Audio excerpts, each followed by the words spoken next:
요한복음에 나오는 빌라도의 재판은 우리가 오래전에 살펴본 대제사장 안나스의 재판보다 길이가 거의 5배가 깁니다. 예수님이 안나스 앞에서 받으신 재판은 6절에 걸쳐서 기록이 되어 있는 반면에 빌라도 앞에서 받으신 재판은 29절에 걸쳐서 기록이 되어 있습니다. 이것은 요한이 종교 권력 앞에서 받으신 예수님의 재판보다 세상의 권세 앞에서 받으신 예수님의 재판을 더 중요하게 생각했기 때문입니다. 우리가 지난 12월 마지막 주에 18장에 나오는 빌라도의 재판을 살펴보았는데요. 이 재판은 빌라도의 예심에 해당하는 재판이었습니다. 예심에 해당하는 재판에서 빌라도는 예수님에게 무죄를 선고하면서 예수님을 풀어주려고 했지만 유대 군중들의 반대로 바라바라는 강도가 풀려나는 것을 우리가 살펴보았습니다. 그리고 이어지는 오늘 본문에 나오는 빌라도의 재판은 이제 본심에 해당하는 재판입니다. 그런데 빌라도가 본심에 해당하는 재판을 하기 전에 예수님을 데려다가 채찍질을 하고 있습니다. 3세기의 역사가 에우세비우스에 의하면 이 채찍을 맞은 사람은 정맥이 밖으로 튀어나오고 창자와 근육의 일부가 노출되었다고 합니다. 이 채찍에 무수한 뼈 조각들과 날카로운 쇠 구슬들이 달려있기 때문이었습니다. 이처럼 뼈 조각들과 쇠 구슬이 달려있는 채찍으로 죄인의 몸을 감싼 후에 그것을 잡아당기면 살점이 뜯겨지고 정맥뿐만 아니라 창자와 근육의 일부가 노출되는 경우가 있었던 것입니다. 그런데 오늘 본문에서 이 채찍질보다 요한이 더 강조하고 있는 것은 예수님이 받으신 조롱이었습니다. 로마 군인들은 가시로 면류관을 만들어 씌우고 자색 옷을 입혀서 예수님을 왕으로 희화했습니다. 그리고 평안을 비는 척하다가 손으로 뺨을 때리면서 조롱을 더하고 있습니다. 예수님은 이처럼 본심에 해당하는 재판을 하시기 전에 채찍질을 당하고 조롱을 받으며 또 뺨을 맞았습니다. 여러분, 빌라도가 예심에서 예수님을 무죄 선고를 했는데 왜 여기서 이토록 잔인한 고문을 하고 있는 것일까요? 이 빌라도의 고문은 예수님에게로부터 자백을 받아내고자 하는 고문이 아니었습니다. 빌라도는 무리들의 동정심을 불러일으켜서 예수님을 석방하고자 했습니다. 무리들이 예수의 얼굴과 온몸이 엉망이 된 것을 보면서 마음의 만족을 얻으면 예수를 풀어줄 수 있을 것이라고 생각을 했던 것입니다. 그래서 빌라도는 이 채찍질을 마치고 예수를 데리고 관정 밖에 있는 무리들에게 함께 나아갑니다. 오늘 본문에 나와 있는, 여러분 주보에 나와 있는 첫째, 관정 밖에서 일어난 일인데요. 우리 4절과 5절을 같이 좀 읽어보겠습니다. 4절, 5절 같이 읽어보겠습니다. 시작. 빌라도가 다시 밖에 나가 말하되 보라, 이 사람을 데리고 너희에게 나오나니 이는 내가 그에게서 아무 죄도 찾지 못한 것을 너희로 알게 하려 함이로라 하더라. 이에 예수께서 가시관을 쓰고 자색 옷을 입고 나오시니 빌라도가 그들에게 말하되 보라, 이 사람이로다. 빌라도는 예수님을 데리고 무리들이 있는 관정 밖으로 나가서 다시 무죄 선고를 하고 있습니다. 8장 마지막에 나오는 예심에 해당하는 재판에서 무죄 선고를 했는데 이제 본심에 해당하는 재판에서 다시 한번 두 번째로 무죄 선고를 했습니다. 그리고 예수를 무리들 앞에 세우면서 보라, 이 사람이로다 라고 외쳤습니다. 너희 앞에 있는 이 비참한 사람을 보라는 것입니다. 이처럼 얼굴과 온몸이 엉망이 된 사람이 너희 말대로 롬하에 위협이 되겠냐고 묻는 것입니다. 그러니 더 이상 억지 주장을 부르지 말고 예수님을 풀어주자는 것이죠. 그런데 빌라도가 말한 보라, 이 사람이로다 라는 말은 또 다른 방식으로 이해할 수가 있습니다. 이것은 예수가 어떤 사람인지를 다시 생각해 보라는 초대입니다. 그래서 이 말은 그동안 수많은 사람들의 영혼을 깨웠고 수많은 사람들에게 영감을 불어넣어 주었습니다. 19세기 개신교 선교 모태가 된 18세기 독일의 경건주의 운동이 있는데요. 이 경건주의 운동의 중심에 진젠도르프 백작이라는 사람이 있습니다. 진젠도르프가 19살에 졸업여행을 하던 중에 디셀도르프에 들려서 한 미술관을 방문하게 되었는데 그는 그곳에서 자신의 인생을 송두리째 바꾼 하나의 그림을 만나게 됩니다. 19살 청년 진덴도르프가 눈을 떼지 못하고 응시한 작품의 제목은 호모 에케 호모라는 작품이었는데요. 이것을 우리말로 번역을 하면 보라 이 사람이로다 입니다. 이 그림은 이탈리아 화가 도메니코 페티가 오늘 본문에서 빌라도가 말한 보라 이 사람이로다 라는 말에 영감을 얻고 그린 그림이었습니다. 진젠도르프는 이 그림 앞에 마음의 무릎을 꿇고 자신의 인생을 하나님 앞에 드리게 되었고 이것이 훗날 세계 선교의 현대 선교의 도화선이 되었습니다. 여러분, 이탈리아 화가 도메니코 페티는 어떤 의미로 이 그림의 제목을 에케 호모, 보라 이 사람이로다 라고 붙였을까요? 그것은 하나님이 사람이 되셨다는 거죠. 우리의 구주가 되시기 위해서 하나님이 사람이 되었다는 것입니다. 우리의 죄를 대속하고 담당하기 위해서 하나님이 사람이 되었다는 것입니다. 빌라도는 엉망이 된 인간을 보라 이렇게 말을 했지만 도미니코 페티는 그 말에 영감을 받아서 우리 죄를 담당하려고 하나님이 사람이 되었는데 하나님이 사람이 된 바로 그 사람을 보라고 그렇게 이야기했던 것입니다. 그것이 바로 보라 이 사람이로다 라는 말의 의미입니다. 인간이 대신 하나님을 보라고 외쳤던 것이죠. 여러분, 하지만 마음이 굳어질 대로 굳어진 대제사장들과 아랫사람들은 예수를 십자가에 못 박으라고 외쳤습니다. 자, 6절 7절인데요. 이어지는 6절 7절을 또 같이 한번 읽어보겠습니다. 시작. 대제사장들과 아랫사람들이 예수를 보고 십자가에 못 박으소서 하는지라. 빌라도가 이르되 너희가 친히 데려다가 십자가에 못 박으라. 나는 그에게서 죄를 찾지 못하였노라. 유대인들이 대답하되 우리에게 법이 있으니 그 법대로 하며 그가 당연히 죽을 것은 그가 자기를 하나님의 아들이라 함이니라. 지금 대제사장들과 아랫사람들은 피투성이가 된 예수를 보면서도 동정심을 느끼기보다 오히려 더 마음이 굳어져서 십자가에 못 박으라고 외치고 있습니다. 그러나 이들의 억지 주장을 알고 있었던 빌라도는 너희가 데려다가 십자가에 못 박으라 이렇게 응수를 하면서 세 번째로 무죄 선고를 하고 있습니다. 이때 유대 지도자들은 새로운 죄목을 꺼내 내밀었습니다. 그것은 예수가 스스로를 하나님의 아들이라고 주장을 했다는 것입니다. 그런데 이 말을 들은 빌라도는 두려워하기 시작합니다. 당시 로마 사람들은 신이 하늘에서 내려와 사람 안에 거할 수 있다고 믿었는데요. 빌라도는 신이 땅으로 내려와서 그가 방금 채찍질한 그 사람 안에 거한다고 생각을 하면서 두려워하고 있습니다.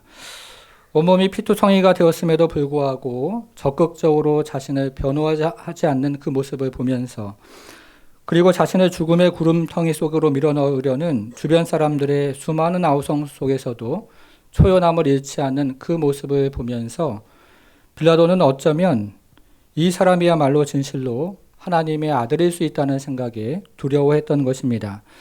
빌라도는 예수가 진짜 누구인가에 대해서 궁금해지기를 시작했고 그것을 확인해보고 싶은 강한 충동을 느끼게 됩니다. 그래서 빌라도는 다시 예수를 관정 안으로 데리고 갑니다. 그것이 두 번째 관정 안에서 일어난 일인데요.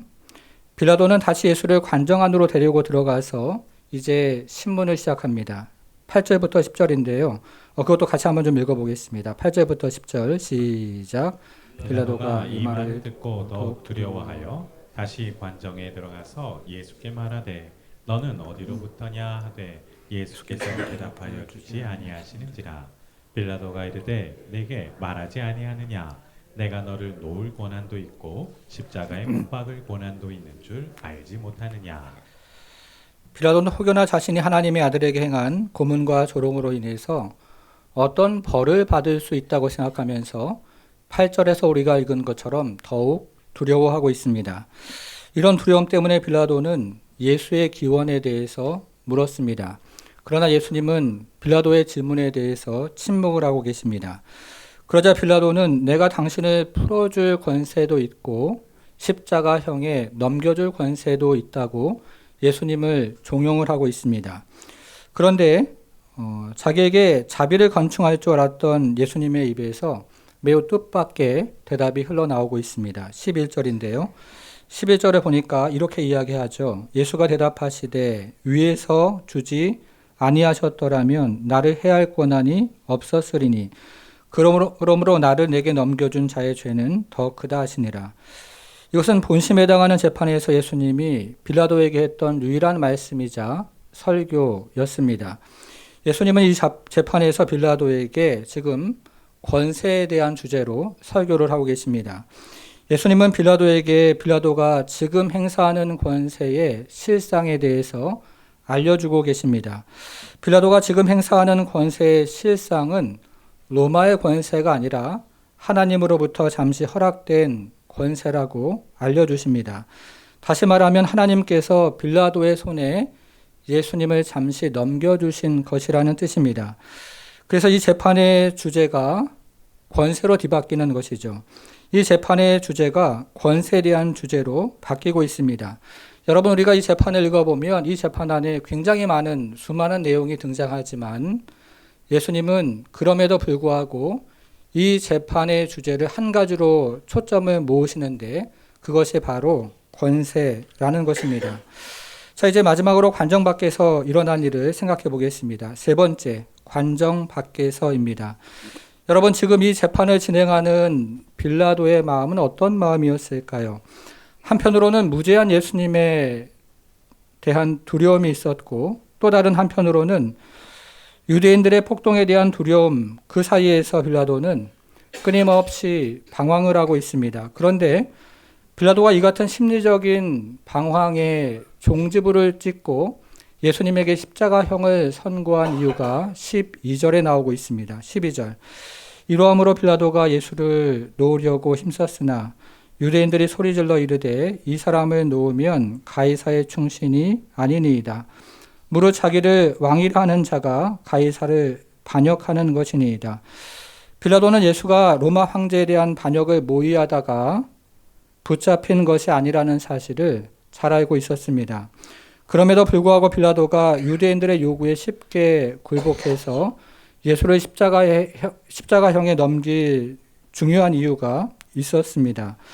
로마의 피비린내 나는 권력의 암투 속에서 빌라도는 로마 황제 티베리우스의 신임을 얻어서 유대 총독이 되었습니다. 그런데 자신을 유대 총독으로 추천했던 후원인인 세자누스가 티베리우스에 대한 반역을 모의하다가 처형을 당한 직후부터 빌라도의 정치적 입지가 매우 위태로워졌습니다. 이 같은 로마의 정치적인 동향을 잘 알고 있었던 대제사장 안나스가 티베리우스 황제에게 빌라도가 유대인의 왕을 풀어주었다고 고소를 하면 빌라도의 정치적 입지는 더욱 위태로워질 것이 뻔했던 상황이었습니다. 그래서 빌라도는 예수가 무죄하다는 사실을 알고 있었지만 자신의 정치적인 생명을 연장하기 위해서 유대인들의 요구를 그대로 수용을 하고 있었던 것입니다. 이제 빌라도는 자신이 3번이나 무죄라고 선고했던 예수에게 십자가형을 선고하기 위해서 재판석에 앉습니다. 자, 13절, 14절인데요. 같이 좀 읽어보겠습니다. 13절, 14절 시작.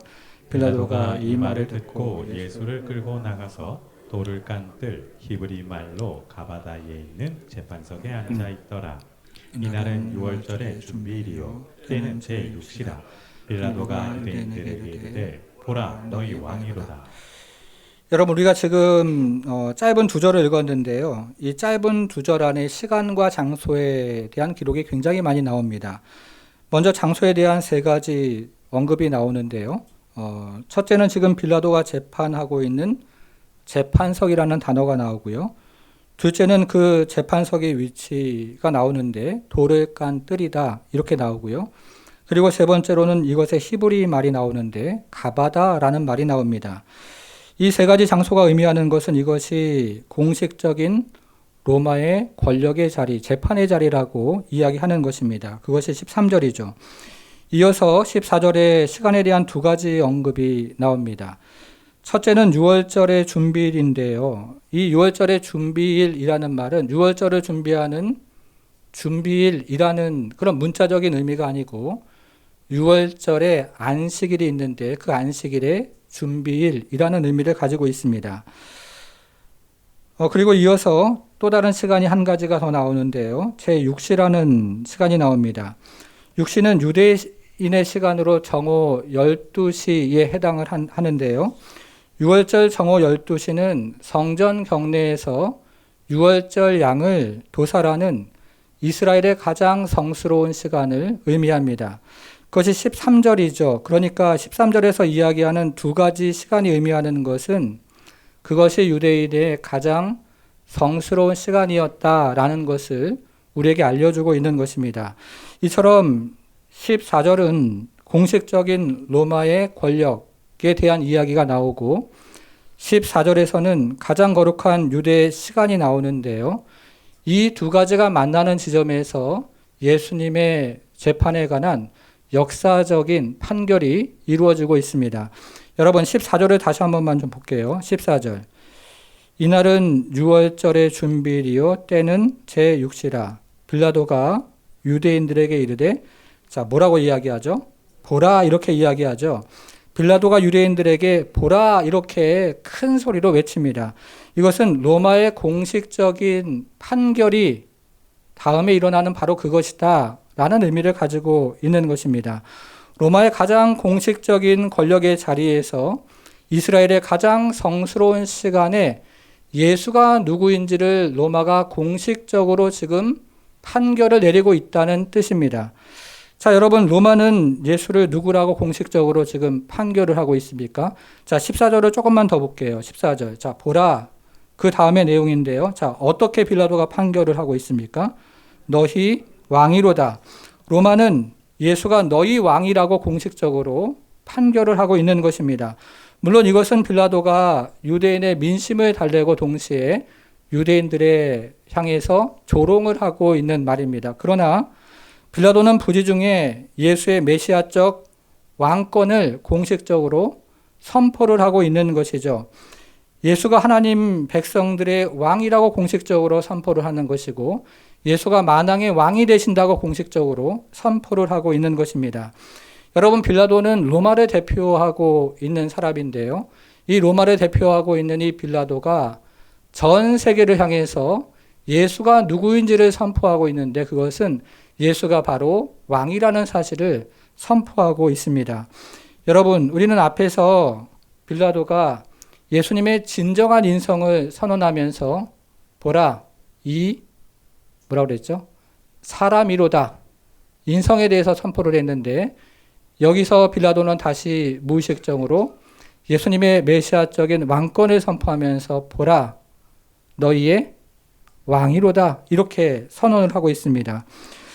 그러자 유대인들은 더욱 노골적으로 반발을 하고 있죠. 15절을 읽어보겠습니다. 15절 다시 또 읽어보겠습니다. 시작.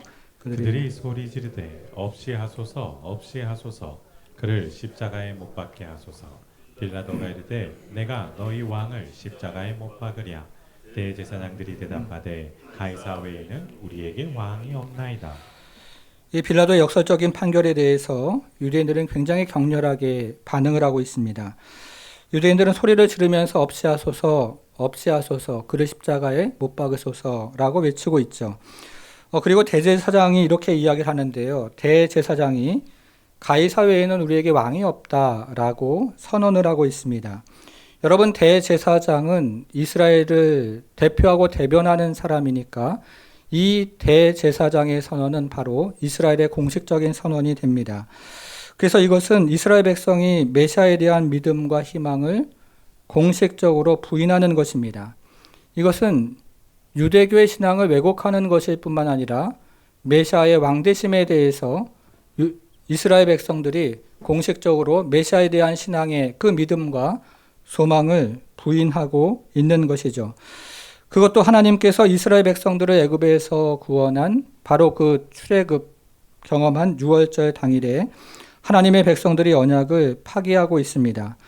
그래서 사도 바울이 로마서 11장에서 밝힌 것처럼 복음이 이방인에게로 넘어가죠. 복음이 이방인에게로 넘어가서 이방인의 충만한 수가 찬 후에 다시 복음이 유대인에게 전해질 것입니다. 메시아가 자기 땅에 왔지만 자기 백성이 영접하지 않았던 것이죠. 이렇게 해서 빌라도는 예수님을 십자가형에 넘겨주었습니다. 여러분, 우리가 사도신경을 고백할 때마다 우리는 이 주님의 십자가 죽음을 빌라도에게서 찾습니다. 전능하사 천지를 만드신 하나님 아버지를 내가 믿사오며 그 외아들 우리 주 예수 그리스도를 믿사오니 이는 성령으로 잉태하사 동정녀 마리아에게 나시고 그 다음 뭐라고 되어 있죠? 본디오 빌라도에게 고난을 받으사 십자가에 못 박혀 죽으시고. 여러분, 빌라도는 예수님의 무죄를 3번이나 선고했으면서도 그분을 십자가형에 넘기는데 그 이유가 무엇일까요? 빌라도가 처음에 유대 총독에 부임했을 때 그는 예루살렘에 수로를 건설하겠다고 해서 많은 유대인들의 환영을 받았습니다. 그러나 문제가 생기는데요. 그 수로를 만드는 건설 비용을 성전세로 충당하겠다고 선언을 하면서 유대인들로부터 거센 반발을 사게 되었습니다. 빌라도는 공사의 수혜자들인 유대인들이 비용을 지불하는 것이 당연하다고 생각했지만 빌라도 역시 그의 전임자들과 마찬가지로 유대인들이 생각하는 그 성전에 대한 이해가 없었던 것입니다. 유대인들에게 성전세는 하나님에게 바쳐진 것이었습니다.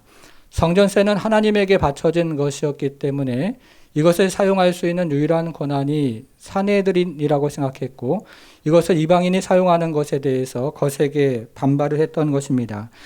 이때 빌라도는 자신이 앞으로 이 유대 땅을 어떻게 통치할 것인가에 대한 본때를 보여주기 위해서 군대를 동원해서 아주 무참하게 유대인들의 그 반란을 진압했습니다.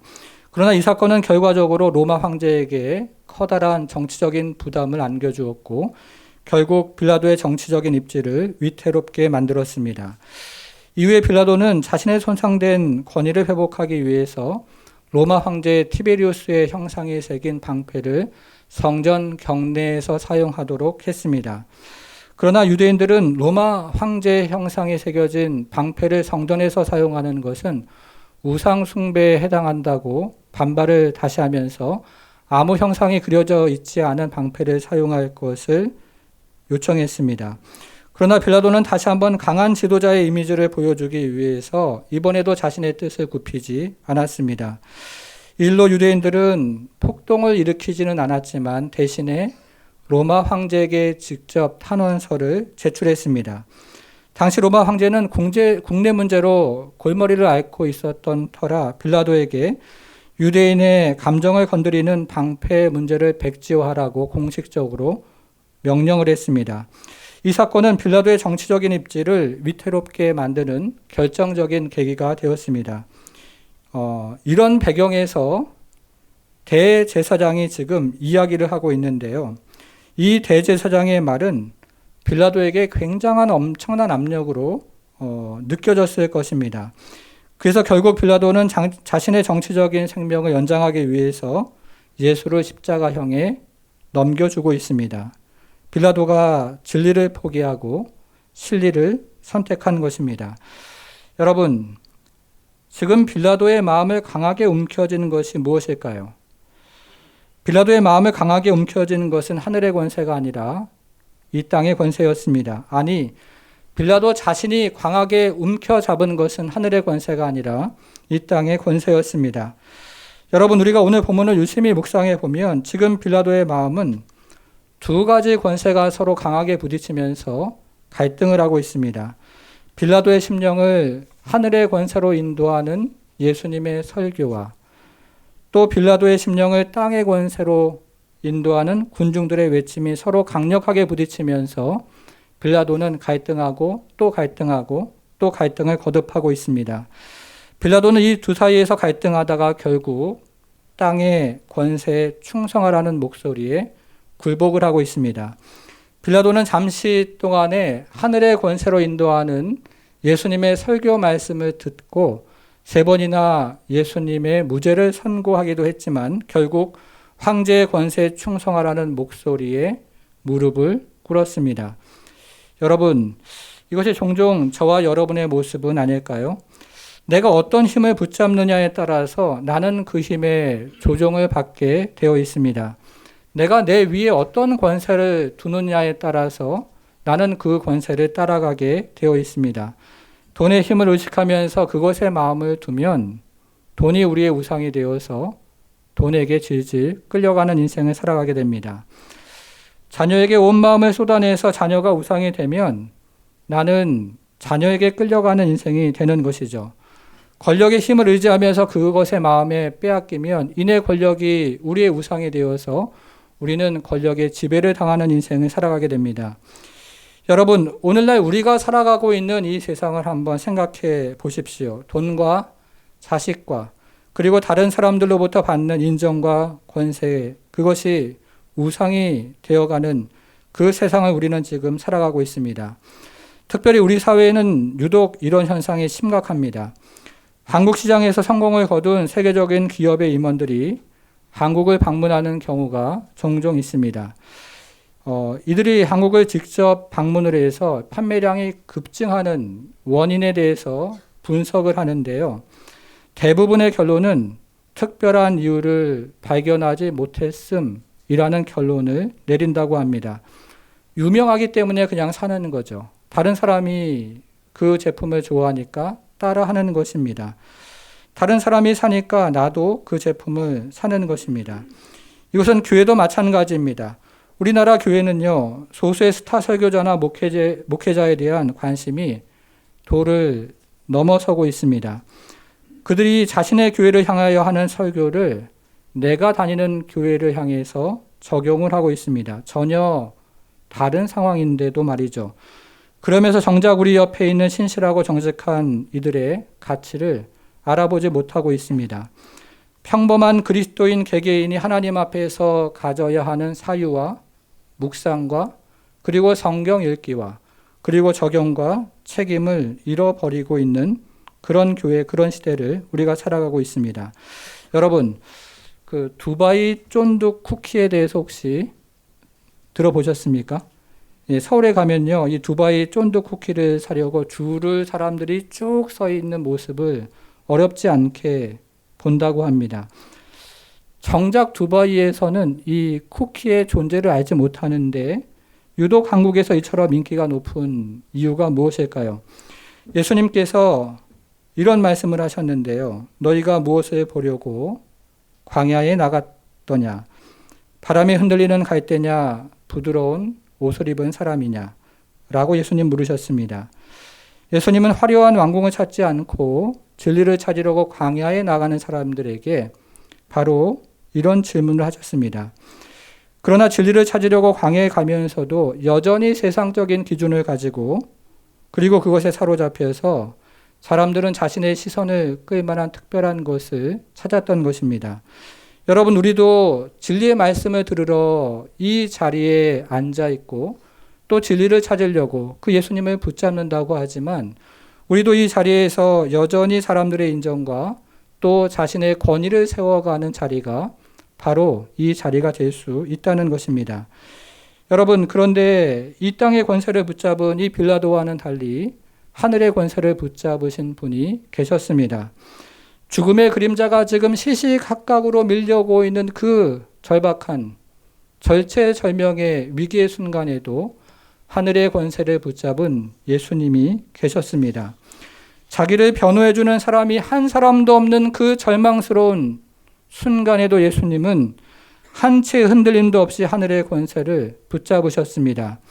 이방인들도 유대인들도 권력자들도 아랫사람들도 모두가 반대를 하고 그리고 조롱할 때에도 예수님은 한 채의 망설임도 없이 하늘의 권세를 붙잡으셨던 겁니다.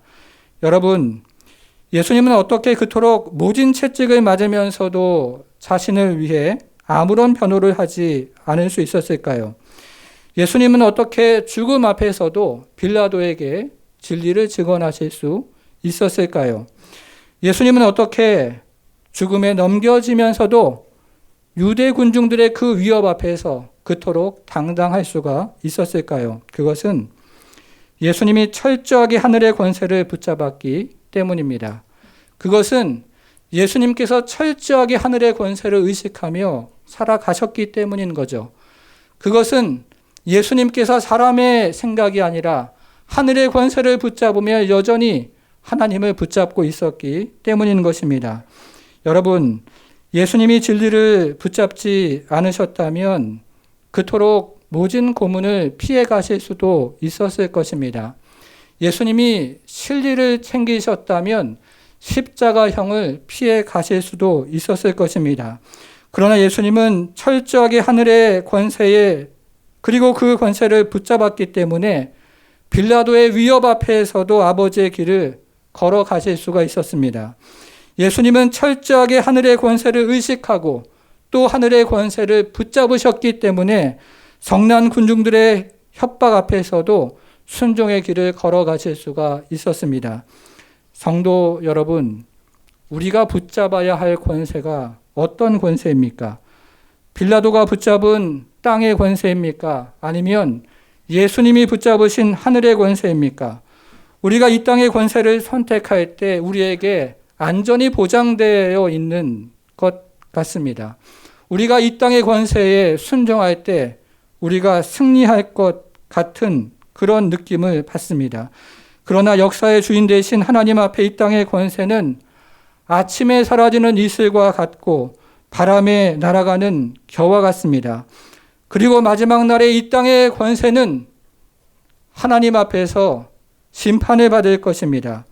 우리 주 예수 그리스도께서 다시 재림하시는 날에 하나님의 권세가 완전히 나타나고 이 땅의 권세는 무너져 내릴 것입니다. 사랑하는 여러분, 그러므로 우리가 붙잡아야 할 권세는 하나님의 권세입니다. 우리가 붙잡아야 할 권세는 이 땅의 권세가 아니라 역사를 주관하시고 통치하시는 하나님의 권세입니다. 우리가 붙잡아야 할 권세는 거짓된 마귀의 권세가 아니라 우리를 진리로 인도하는 하늘의 권세입니다. 우리가 붙잡아야 할 권세는 빌라도가 붙잡은 황제의 권세가 아니라 예수님이 붙잡으신 하늘의 권세임을 믿습니다. 우리가 붙잡아야 할 권세는 대제사장이 붙잡은 민족의 권세가 아니라 우리가 붙잡아야 할 권세는 예수님께서 붙잡으신 하늘의 권세임을 믿는 것입니다. 사랑하는 여러분, 우리 모두가 주님의 권세를 의식하며 그 권세를 생각하며 주님의 권세를 붙잡음으로 예수 그리스도의 길을 걸어가는 성도가 되기를 주님의 이름으로 축원합니다. 사랑하는 여러분, 오늘 우리가 읽은 이 빌라도의 본문은 우리가 인생의 여정을 살아가면서 순간순간 우리가 맞닥뜨리고 있는 동일한 메시지고 또 여정입니다. 우리는 순간순간 이 땅의 권세를 붙잡느냐 아니면 하늘의 권세를 붙잡느냐를 선택하는 수많은 기로에 서 있습니다. 여러분, 그런데 이 땅의 권세는 우리에게 안전을 보장해 주고 그리고 이 땅의 권세는 우리에게 넓은 길로 가라고 이야기하고 있죠. 그런데 이 땅의 권세를 붙잡으면 우리는 성령을 소멸합니다. 그러면 우리가 드리는 예배와 우리가 드리는 헌금과 우리가 드리는 봉사는 단지 종교 생활을 하는 것에 불과합니다. 여러분, 그러나 우리가 하늘의 권세를 붙잡으면 세상에서 손해가 되고 또 욕을 먹고 또 잃어버리는 수많은 것들이 있을 수 있지만 결국에는 승리의 길이요 성령께서 인도하시는 은혜와 기쁨을 누리는 그 길을 걸어가게 됩니다. 사랑하는 여러분, 오늘 본문은 우리에게 묻습니다. 빌라도가 선택한 이 땅의 권세를 붙잡을 것인지 아니면 예수님이 선택한 하늘의 권세를 붙잡을 것인지, 그리고 그것을 가지고 우리의 입을 열어 함께 기도하기를 우리 주님 원하십니다. 함께 기도하겠습니다. 살아계신 하나님 아버지, 참으로 인생의 순간순간의 여정에서 우리가 선택했던 그 많은 기로에서 우리 역시 빌라도처럼 하나님 아버지, 참으로 이 땅의 권세를 선택하는 수많은 순간들이 있었음을 고백하며 회개하오니 하나님 아버지, 참으로 그리스도 예수의 보혈의 피로 우리를 사하시며 우리가 다시 성령 안에서 일어서서 하늘의 권세를 선택하는 주의 백성으로 살아갈 수 있도록 우리 하나님 함께해 주옵소서. 동일하게 기도하는 것은 지금까지 하나님 아버지 순간순간 선택의 순간에서 하늘의 권세를 선택하며 하나님 아버지 참으로 사람을 기쁘게 하는 것이 아니라 우리 주 예수 그리스도를 기쁘시게 했던 수많은 성도들의 그 하나님 헌신과 수고와 희생을 하나님 아버지 기억하셔서 하나님 아버지 시간 성령의 하나님 은혜로 다시 한번 충만해지도록 주님 도와주시고 하나님 그래서 성령의 충만함으로 계속해서 주의 나라, 주의 의를 선포하며 나가는 백성으로 살아갈 수 있도록 우리 하나님 축복해 주옵소서. 하나님 아버지 그래서 참으로 하늘의 권세를 가지고 하나님 아버지 우리가 이 권세를 또 선포하며 살아갈 때 우리의 가정이 하늘의 권세로 충만한 하나님의 나라가 되게 하시고 이 땅의 교회가 하나님의 권세로 충만한 하나님 나라가 되게 하시며 우리의 일터가 하나님 나라로 충만한 하나님의 권세가 임하는 곳이 될 수 있도록 우리 하나님 축복해 주옵소서. 이 땅을 붙잡고 있는 하나님 아버지 사단의 권세와 어둠의 권세가 떠나가게 하시고 그리스도 예수의 하나님 아버지 신령한 권세가 하나님 아버지 이 땅 가운데 임해서 하나님 성도가 밟는 땅이 거룩한 땅이 되게 하시고 하나님 나라가 임하는 땅이 되게 하시며 하늘의 권세가 선포되는 땅이 되게 하셔서 하나님 아버지 승리하는 하나님 아버지 한 주간의 삶을 살아갈 수 있도록 우리 하나님 축복해 주옵소서.